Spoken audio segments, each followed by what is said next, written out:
Émilie Routier, dis-moi, aujourd'hui, tu as reçu une bourse La Capitale. Si tu pouvais te décrire en 3 mots, c'est quoi tes plus grandes qualités? 3 mots. Je dirais persévérance. Je suis quand même déterminée, puis je veux toujours que tout soit fait très bien, là. Justement, est-ce que tu as des rituels ou des choses en particulier que tu dois absolument faire avant une compétition ou un entraînement? J'ai pas vraiment de rituel qu'il faut absolument que je fasse, mais je suis un peu superstitieuse. Disons que j'ai un mauvais match avec un mauvais top de sport ou une paire de bas. Souvent, je vais pas remettre les mêmes lors du tournoi, dans le fond, le match suivant. Mais j'ai pas beaucoup de rituels autres que ça. Sinon, est-ce que tu as un objet porte-bonheur? Un objet porte-bonheur.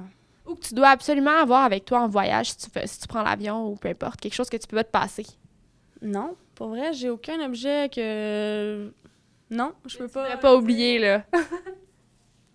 J'ai vraiment pas d'idée, là. J'ai pas... souvent, tu sais, c'est mes affaires d'une balle, là. C'est utile, mais un objet porte-bonheur que je... Non, je peux pas dire que j'ai pas d'objet du tout, du tout. Puis sinon, au niveau de ton sport, est-ce que tu as des idoles?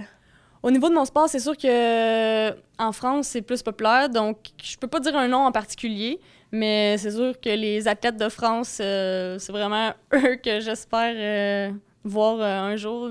J'aimerais ça voir un match de l'équipe nationale de France.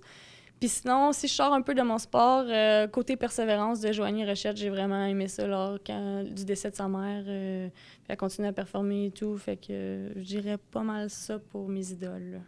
Et dans ton sport, c'est quoi tes objectifs? On va te voir la saison prochaine puis dans les prochaines années? J'ai j'ai un camp d'entraînement cet été dans le fond, pour faire partie de l'équipe senior féminine sur l'équipe canadienne. Et dans le fond, ça va être pour une qualification au championnat du monde. Donc, c'est ça qu'on attend présentement. Mais là, c'est ça, il y a un autre... Il faut que je fasse les camps d'entraînement pour être sur l'équipe canadienne encore. C'est toujours un processus à recommencer. Parce que là, l'année passée, c'était les championnats panaméricains à Toronto, les Jeux panaméricains.